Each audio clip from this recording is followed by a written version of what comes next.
Don't reveal all your cards. Imagine you're playing poker right now and you have your cards in front of you. You're obviously holding those cards towards you. You don't want the other players to see it, and you're wearing special glasses that don't reflect so they can't see the cards that you're using. And it's exactly the same thing in life. Don't reveal everything that you know, everything that you can do. For example, you probably know me, that's why you're watching this video. I'm someone who can speak 25 languages. Now, of course, I've never revealed to anybody on my social media the exact languages I speak. I could do a video right now or a post on my story where I simply list every single language I could speak. I'd write out the 25. I would go English, German, Dutch, French, Spanish, Portuguese, Italian, Polish, Czech, Hungarian, Danish, and the list would go on. But you wouldn't be interested in that, would you? You either wouldn't care about the list or you wouldn't believe the list anyway. So what's the point? I would simply give away all this information for absolutely no return. Those who don't care wouldn't give me anything back, and those who didn't believe me would then be even more negative about it because they'd say, you've now listed all these 25 languages, but where is the evidence of you speaking it? Now, obviously, I could do a video where I speak each of those languages for 1 minute, a 25-minute video. But honestly, who would watch it? Who would care to see me speaking 25 languages in a row? And honestly, I would probably get them all mixed up because speaking more than one language at the same time is very difficult. So there's no advantage to me to do this. So of course, if you've been on my YouTube page and you've followed me closely for a long time, you do know I have these language interviews and I do them for about 20 or 30 minutes. And these are for the people who really care about what I do. But of course, they don't get millions of views. And of all the people who doubt me and say you can't speak these languages, let's say some videos about me have got 60, 70,000 views. My videos of speaking languages get a maximum of 3,000. So I've revealed my cards for no payback. Those who don't believe me still don't believe me despite all the evidence. This is why I now have a special rule, by the way, that the videos of me speaking languages have to get a certain amount of views, whether it's 1,000 or 2,000, for me to reveal more, because I'm not wasting my time. And that's another thing about revealing all your cards. It takes your energy away from you. If I go and film a video where I'm speaking a language with a native speaker, I have to go to that place and meet them and pay for a hotel and pay for the travel and make the effort and eat out and entertain them and thank them in some way. Think how much this cost me just to film one video. And I'm revealing my cards for very little payback. Therefore, I'm not going to do this unless I get some kind of reward. Now, obviously, you can reveal your cards if you receive something in return. Somebody wants to know, for example, can I speak Swedish? I say, well, yes, I can speak Swedish.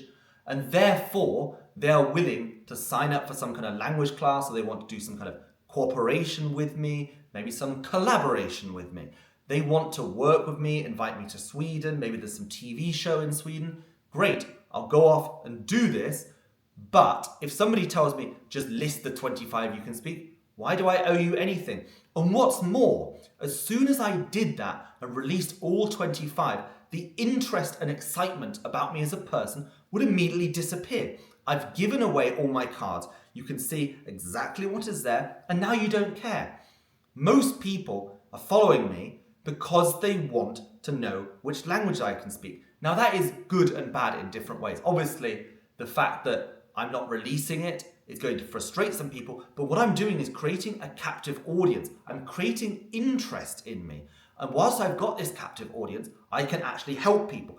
Obviously, in the past, I've been an entertainer, I made funny videos, but really, this page is now all about me teaching you how to learn languages, why to learn languages, but also slowly spreading into other areas, such as mindset, making money, getting into shape, which is something I'm working on, obviously, myself. It's one of my weaker points, but my progress in that will be interesting to a lot of people. But revealing your cards slowly is a fantastic tactic because it keeps that captive audience. You give them one by one, like the language interviews. Every time it gets 1,000 views, I release another one and people watch more and more because they want to see more from you.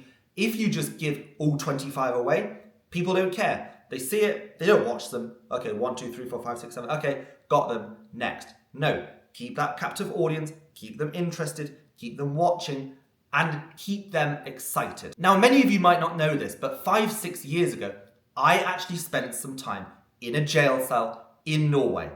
Just to say, I was totally innocent. I was released within 1 day, but I did spend my time there and not showing all my cards, as well as my ability to speak other languages, in this case Norwegian, was the way I got out and sneaked around. I didn't escape, but I found a sneaky way to get the information I needed by not showing my cards, and they eventually let me go. So this was in November 2020. I went to an event that was up in the mountains in northern Sweden. Why? This was the center of the coronavirus, the middle of these crazy times when you couldn't travel anywhere, you needed all these documents, you needed some pass, what was it, a corona vaccination, something. Of course, public information, I never got vaccinated, I don't care, I never got the coronavirus myself, but I couldn't travel without any kind of document.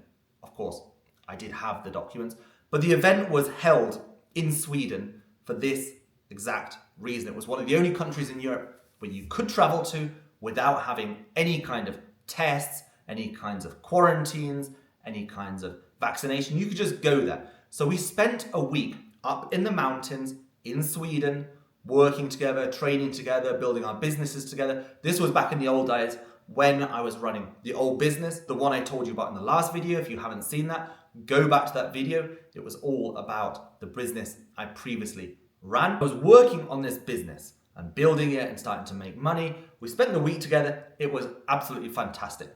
But on the last day, I said to two of my friends, we're only a few kilometers away from the Norwegian border. So you've got a car. Let's just jump in the car. Let's go across the border to just say we've been to Norway. Why are we going? I don't know. I'd never been to Norway up until this point. I've been to Denmark, I've been to Sweden, I've been all over Europe. I've never been to Norway. This is going to be funny. Just cross the border, have one picture in the nearest town, I don't know, do whatever, nothing exciting, and say we've done it. So we got in the car. We drove a few kilometers, already crossed the border. And there was no checks. And I was surprised because this was height of coronavirus, where every border was being checked and people were looking at documents and saying, no, this border is closed or whatever. None of that. We crossed into Norway and kept driving for a few kilometers until there was a roadblock. And they were stopping cars and they pulled us over and said, do you have any corona papers? Now, none of us did. So we said, no, okay. And we thought, well, we've been to Norway now. Technically, we're on the territory of Norway, so we can go back again. But no, he said, wait a second. Called over the police. Bunch of police come over and look at us. Now, obviously, I look as I do. I was very well dressed. I looked like a businessman. I'm in the car with a mafia-looking guy from Portugal with a huge beard and a black guy. We looked like the weirdest group in a car traveling from Sweden, going to Norway for no obvious reason. The police officer asked us, what do you do for work and why are you going to Norway? The first guy said, oh, I do IT. He also does IT, and this is our language expert. The face dropped. They're like, this is totally unbelievable. Why are you going to Norway? Oh, I don't know. Visit the first town. Whatever. What are you going to do? No, visit a supermarket. What are you going to buy? Alcohol. They were like, alcohol's 3 times the price in Norway than Sweden. Why are you going to Norway? Don't know. Just visit tonight. Okay, this is really suspicious. Come off to the side. Get us all out the car. Look around the car. They find a bunch of nunchucks. They ask the guy with the big beard, why have you got these? Like from some kung fu film. And he's like, oh, if I see some mooses, I'll hit the moose. This police officer says, that was a very bad idea. And I'm like, right, we're totally fucked here. By the way, it's like minus 10 degrees out there. And he's on the floor doing push-ups to stay warm. And they're looking at him going, right, he's been taking something. So it's getting even more and more suspicious. They're asking questions. We're not answering it. They're like, okay, get in the police van, go to the police station. We're basically arrested. Off we go. And we're put in separate cells. All 3 of us were totally checked. They're keeping us separately. All our phones are gone, our wallets, no connection to the outside world. So obviously now the people back in Sweden, we've been gone a few hours, they're wondering, where have these guys disappeared to? We're starting to get worried about them.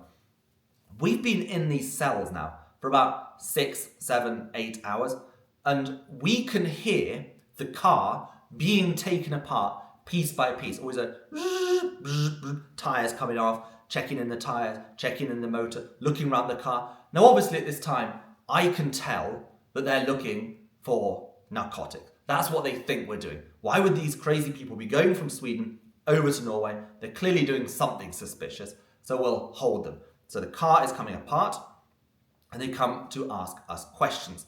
Now, they ask the other guys some questions. They ask the guy with the big beard if he does any narcotics. He says, of course not. I drink the finest whiskies, I smoke cigarettes, and only smooth cigars. And they're like, oh, what's this guy talking about? The black guy's saying, okay, I don't talk to the police. He's from London, so he's got some experience. They come to me, and they try and get me talkative. But obviously they're speaking to us in English. Now, what they didn't realize was I can understand Norwegian. I can, in fact, speak Norwegian. So what they do is they say, do you have any narcotics in the car? And I say, no. And they think I can't understand. And then they say to each other in Norwegian, okay, he said he doesn't have any. Say that we found some, and then do that. Vi har funnit narkotika i bilen. Ja, det är bra.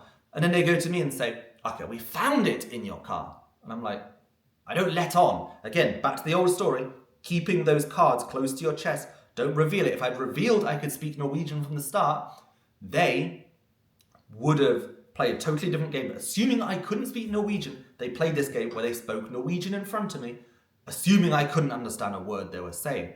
So I understood now they were lying, because they just made up this story. So I respond, no, you didn't find any, because there aren't any. And they go through this process all day. Now, as soon as they said, okay, there are no drugs in the car, they went with another story. Okay, we found all these documents. We got British passport, we got Dutch driving license, we got Czech residency, we got Austrian, we got Italian bank accounts, Dutch bank accounts. You got visas to China, Kazakhstan, UAE, Russia, Ukraine, all these countries. It's really suspicious. They started to think I was a spy or working for another government. And again, they're speaking to each other in Norwegian. So I'm pretending I don't understand. They keep going until they've got absolutely nothing. In fact, they found a tiny trace of drugs on the car seat. But of course, this was a rental car. It could have been anybody. It was like nothing. It was like a drop. They found nothing on us. So after 8 hours, they say, okay, you are free to go. And all I had to do was turn around to the police and immediately say in Norwegian, så det är bra, vi kan fortsätta på norsk, which means, it's okay, we can continue in Norwegian now. And their faces just dropped. I could now, at the end of the story, release my cards, show them what I had, and it was much better than anything they could have expected. But it was too late. They'd already signed the papers. They already said we were free to go. We were no longer arrested. We were innocent of everything. And they said, get back in the car and you can leave. But of course, one last thing. They looked at the guy with the big beard and said, why do you have 2 phones? And without a doubt, he just went, 2 girlfriends. It was amazing. But they put us in the car. We were allowed to drive back to Sweden. Of course, they said, you can't stay in Norway because of coronavirus. You must stay out the country until the end of this pandemic, as they called it. And they sent us off back to Sweden. Of course, they had all the cars behind us. They had about 2 or 3 police cars with the blue lights flashing until we'd finally crossed the border and said, off you go. And we went back to see our friends. It was late at night. It was about 12 hours after we'd left Sweden. They were all worried. They were thinking we'd had some horrible car accident. And they called up the rental company saying, well, is the car okay if they had an accident? They said, well, we can confirm there's no accident. And we can confirm it's actually in Norway. But they couldn't say anything else, obviously. Privacy reasons, they couldn't give the personal information. But when we arrived back with all our friends in Sweden, the first thing they said was, well, did you buy anything in Norway? Did you buy any drinks? Did you buy a bottle of whiskey? No, they were, I have to go back again. But yeah, never been back to Norway. That was a very interesting story of my life. And to go off on a tangent, I do suggest you do some crazy things in your life, because these are the kind of stories, even if they're unpleasant at the time and you're sat there thinking, well, how long am I going to be in this jail cell for? After all, it's Norway. It's not Saudi Arabia. It's not Thailand or something. You're not going to be locked up for years without a trial. It's sort of fun. Once you've done these things once or twice and you get into a little bit of trouble, even if you're innocent, you think, well, it's a fun story. It's something I'll remember for the rest of my life and a story I'll be able to tell other people. The problem is if you don't have any stories, your life has actually been really boring. You need to have all these cards, you need to have exciting things, but don't share them immediately. This is why I didn't share this story immediately on my Instagram page or my TikTok page. I saved it for a time when it would be useful. Now I've got this story for you about keeping your cards to your chest, about not showing everything you can do, like me, not showing I can speak Norwegian, and now is the perfect time for me to release this. Don't show everything at once, the same as the way I'm not showing all 25 languages I can speak, because once I do, I lose all the power. And the final thing to remember is, if you show all your cards and everything you know and everything you can do and everywhere you've been and everyone you know, people can use this information against you. Be very careful to tell them everything. For example, if I had told them that I could speak Norwegian, they would have probably found a way to use this against me. They'd have said, okay, now we can speak Norwegian. And because I'm not a native Norwegian speaker, they'd have probably manipulated me into saying something that I didn't mean to say, or I made a mistake, and they used that against me and then could hold me longer. So don't release everything because people can use it against you. But of course, if you have a use for something you know or you can do, or you have a reason to show them, then feel free. Tell them this information or show them, but be very selective about what information you give out and when you do it. So if you have any more questions, as I say at the end of every video I do, if you have any questions, feel free to head over to the Discord channel, send me a message there. I'm on there every single day, unlike other social media where a new message might be stuck in the requests or the spam, because I do get so many messages, they do get lost sometimes. Unlike those medium, on Discord, I can always see when you join. Just make sure that you ask a serious question. Don't just say, how are you doing today? Or what up, guys? Use the Discord to give me feedback on this content and ask me questions. Maybe something you didn't understand, but also something that I could clarify, because obviously when I'm talking, I'm just free flowing. I'm maybe forgetting things, missing things out, or not going into enough detail about certain things. Use the Discord to ask me for more details or my understanding on things, and I'm really happy to help you out. And I'm in fact looking forward to it. Thank you for watching.